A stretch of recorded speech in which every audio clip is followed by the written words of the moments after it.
오늘 보실 하나님 말씀 창세기 제18장 22절부터 24절까지 말씀 우리 다 같이 한 목소리로 함께 봉독해 올립니다. 그 사람들이 거기서 떠나 소돔으로 향하여 가고 아브라함은 여호와 앞에 그대로 섰더니 아브라함이 가까이 나아가 이르되 주께서 의인을 악인과 함께 멸하려 하시나이까. 그 성 중에 의인 50명이 있을지라도 주께서 그곳을 멸하시고 그 50의인을 위하여 용서하지 아니하시리까. 아멘. 오늘은 소돔성을 위해서 기도하는 아브라함의 모습을 한번 생각해 보도록 하겠습니다. 여러분, 하나님을 믿는 사람들을, 세상 사람들은 우리 자신은 성도요, 믿음의 형제라고 이야기를 하고, 세상 사람들은 기독교인들 혹은 그리스도인 이렇게 호칭합니다. 호칭은 서로 다르지만 본질상 우리 신앙의 시작은 언제나 예수 그리스도로부터 시작하는 것입니다. 그러니까 우리는 자타공인 예수 그리스도를 믿고 예수 그리스도께서 걸어가신 그 길을 예수님의 가르침대로 예수님과 함께 걸어가는 사람들, 그리스도인이다, 그렇게 이야기할 수가 있습니다. 그렇다면 예수님이 이 세상에서 하신 일이 무엇이겠습니까?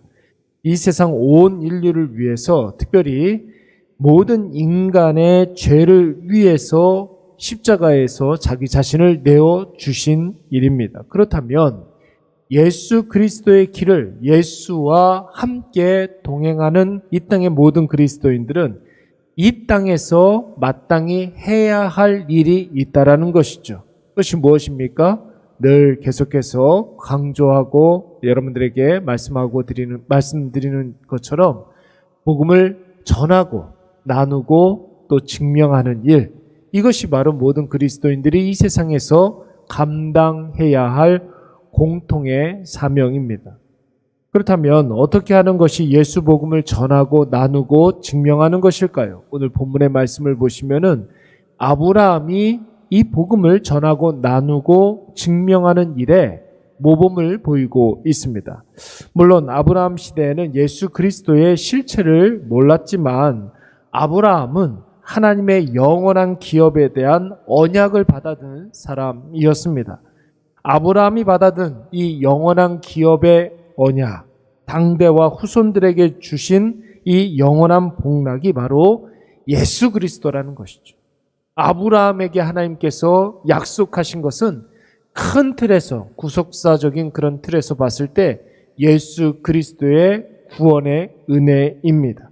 이 구원의 은혜를 아브라함 당대와 아브라함의 후손들에게 허락해 주신 영원한 복락이라는 것이죠. 그렇다면 여러분, 오늘 아브라함의 삶의 태도는 우리가 반드시 주목해 볼 필요가 있습니다. 아브라함의 집을 방문했었던 하나님과 하나님을 수행했던 두 천사가 이제 아브라함의 집을 떠나려고 합니다. 아브라함은 자신의 집을 찾아온 손님들을 극진히 대접한 이후에 자신의 집을 나서는 손님들을 최선을 다해서 배웅을 했습니다. 그때 하나님께서는 하나님의 계획을 아브라함에게 기꺼이 가르쳐 주셨습니다. 앞으로 소돔성이 어떻게 될지 하나님이 가지고 계셨던 하나님의 계획을 아브라함에게만 가르쳐 주셨습니다. 소돔성에 가득한 죄악으로 말미암아 소돔성과 꼭 그 옆에 있는 고모라 성까지도 다 심판하시겠다는 것이죠.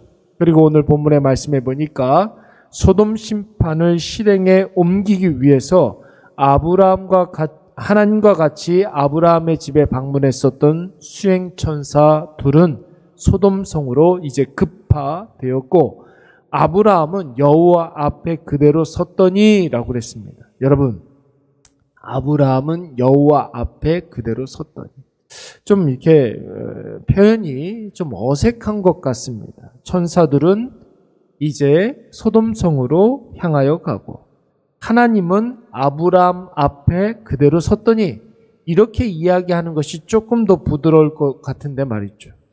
그런데 여러분, 오늘 이 말씀의 뉘앙스는 하나님이 아브라함에게 볼 일이 좀 이렇게 남아서 서 계셨던 것이 아닙니다. 이 말씀을 깊이 묵상해 보면 아브라함이 하나님의 돌아가시는 그 길을 막아선 것입니다. 실제로 여러분 우리말 섰더니라는 거 번역한 아마드라는 단어는 일반 동사로 쓰여질 때는 서다, 남다 이런 뜻으로 쓰여집니다. 그런데 오늘 본문의 말씀처럼 타동사로 쓰여질 때는 무엇에 의해서 막히다, 남게 되다 이런 뜻이 있습니다. 왜 아브라함이 하나님이 가시는 그 길을 막아섰겠습니까? 하나님이 아브라함을 찾아오셨을 때에는 하나님의 언약을 다시 한번 확립시키기 위해서 오셨지만 이번에는 아브라함이 하나님께 볼 일이 남아 있었기 때문에 하나님의 그 가시는 그 걸음을 막아선 것입니다. 아브라함이 하나님께 어떤 볼 일이 남아 있었을까요?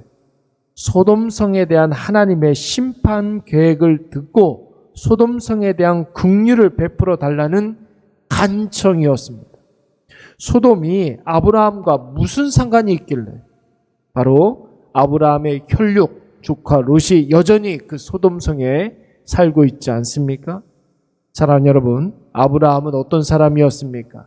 전능하신 하나님과 언약을 맺고 하나님이 주시마 약속하신 그 복을 자신과 자신의 가솔과 자신의 주변 사람들에게 더 나아가서 자신의 후손들에게까지 전하고 나누고 증명해야 할 사람이었습니다. 그런데 그 중차대한 사명의 첫 번째 상대라고 할 수 있는 조카 롯이 소돔성과 함께 심판받게 된다면 아브라함에게 있어서 두고두고 남게 될 치명적인 잘못과 실수가 되는 것입니다. 그래서 아브라함은 담대하게 하나님의 길을 막아섰고 하나님께 간청을 하게 된 것입니다. 주께서 의인을 악인과 함께 멸하려 하시나이까. 소돔성에 혹시라도 하나님을 잘 믿는 하나님 앞에 경건한 사람이 있다면 이 얼마나 억울하고 부당한 일이겠느냐 하는 뜻입니다. 여러분, 분명한 것은 심판은 인간의 영역이 아니라 하나님의 영역입니다. 하나님의 심판은 어제도 잠시 말씀드렸지만 두 가지 측면에서 이야기할 수가 있습니다. 하나는 의로운 자에 대한 상받는 심판이 있습니다. 또 다른 하나는 불의한 자에 대한 벌받는 심판이 있습니다. 그래서 여러분, 이 세상에 존재하는 모든 사람들은 하나님의 심판을 면할 수가 없는 것입니다. 그러면 의로운 사람과 불의한 사람에 대한 심판은, 그 심판에 대한 판단은 누가 하시겠습니까? 마찬가지로 심판의 당사자인 하나님이 하시는 거예요. 이 사람이 의로운 사람인지, 이 사람이 불의한 사람인지 선악감 판단은 하나님께서 하시는 것입니다.